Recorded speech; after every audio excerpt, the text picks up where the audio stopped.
If somebody who had never played a horror game before in their life was to ask me exactly what they should play, these would be the games I'd tell them about.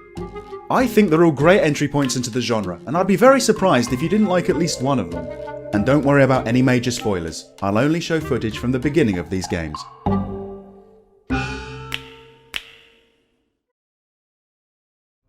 Okay, let's look at something that's easy to pick up and play. Simple, yet challenging.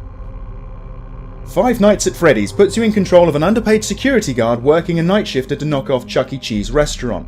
What seems to be an easy 6-hour shift turns into a nightmarish morning of paranoia when the creepy animatronic mascots start to move of their own accord. You'll sit in a room with a CCTV system, lockable doors, lights, but limited power, and it's up to you to make sure Freddy Fazbear and his gang don't wander in, because as soon as they see you, they'll think you're an exoskeleton and try to put you in a suit. And according to the guy that used to work there before you, that's not good. So you can imagine how having your head forcibly pressed inside one of those could cause a bit of discomfort and death. To keep them away from you, you have to keep an eye on them with the CCTV system. You have to lock the doors when they're just outside, and use the lights to check where they are. But using all these things will use up power, and you don't have much in your supply. As you progress, a simple premise will actually turn into an incredibly intense game of strategy as you try to manage the cameras, the doors, the lights and the power, hoping you'll see 6 AM.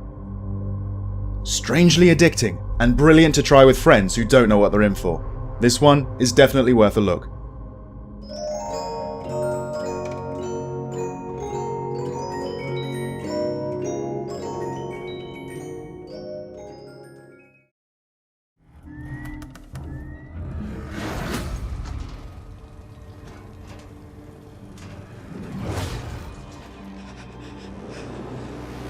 Alien Isolation, a relatively recent release that puts a lot of other movie tie-in games to shame.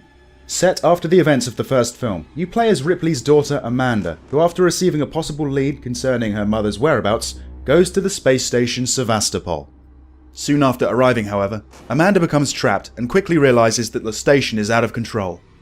The few people that remain all seem to be turning on each other. The androids aren't working correctly, and of course, there's one other problem. Something's on this station. Something you wouldn't believe. Just like your mother, you'll be terrorized by one of the deadly xenomorphs, and you'll find yourself in a constant struggle to survive.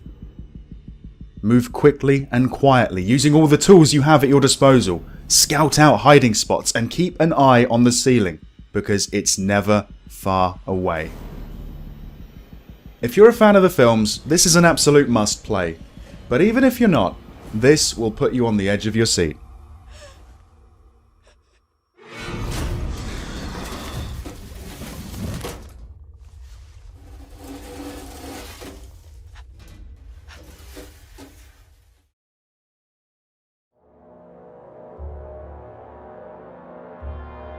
Okay, so perhaps Five Nights at Freddy's and Alien Isolation, they're just not your thing. Perhaps you think there's too much tension, too much pressure.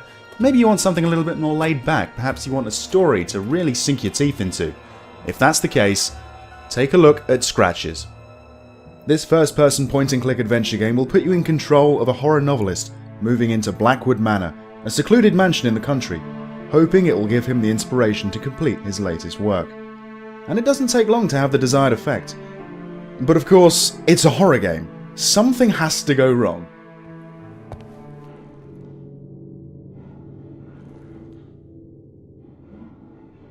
During the first night, you'll awaken to the sound of scratching from somewhere down below. But, oh well, it's probably just rats, right? From that point on, your priorities change, and as you try to discover the source of the noises, you'll uncover mysteries and secrets along the way. There's enough material for a whole series of stories here, you know. Oh, do you finish your book, my friend? Yeah, but it can never hurt poking around a little. While point-and-click games aren't for everyone, if you don't mind a slower pace, I suggest giving this a look.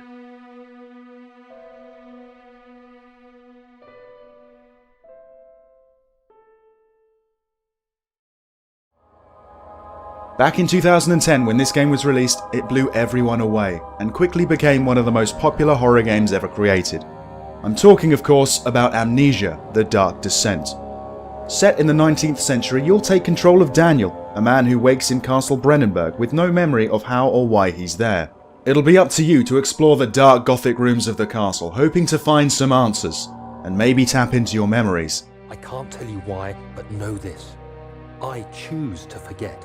All the while, you'll have to look after your health of both body and mind, because you see, this game has a sanity system.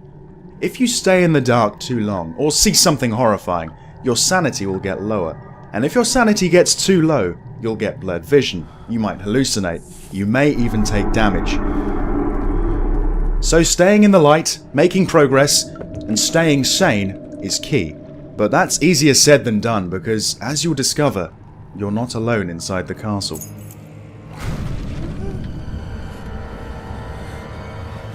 With no real way of defending yourself, your only options are to run, hide, or die. Simple enough for beginners, but also scary enough for horror veterans. This is a game you'll want to look out for.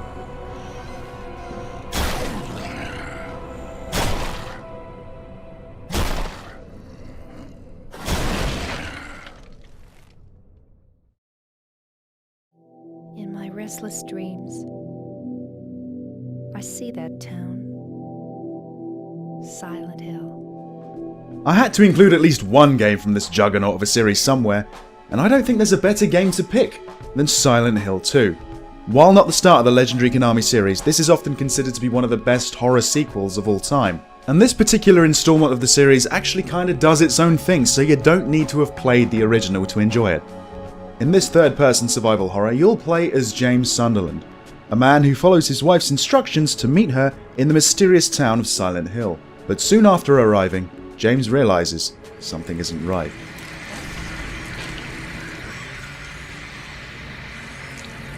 In the abandoned Silent Hill, infested with monsters, you fight your way through to try and find your wife, meeting the few that remain, all searching for something, or someone. You're coming with me? You were gonna just leave me? No, but... With all these monsters around? No, I just... A nice mixture of puzzles and action along with a very compelling story makes Silent Hill 2 an easy recommendation. If you ever get a chance, give it a try. And that's that. They would be the 5 games I'd think would get people into the horror genre. But that's only really the tip of the iceberg. I mean, if you like the look of Silent Hill 2, then definitely try out Silent Hill 1 and 3 as well. Maybe the early Resident Evils. If you're after another quick fix of horror, a little bit like Five Nights at Freddy's, then you might want to try the sequels and indie games like Slender. If Amnesia or Alien Isolation seem to be your thing, then you might want to have a look at Outlast, Cry of Fear, perhaps take a look at Penumbra Overture and Black Plague. And of course, if you're after something a little bit like Scratches, I'd definitely recommend the Darkness Within series, as well as games like Yearwalk. But hey, that's just me. Perhaps you have a completely different idea. If you could recommend one game to somebody who had never played a horror game before, what game would you show them? But that's it from me, because Halloween's coming up, so that means I need to go carve some pumpkins, perhaps dress up as some sort of scary character, and maybe fill a couple of bowls so the fat kids can get even fatter. See you next time!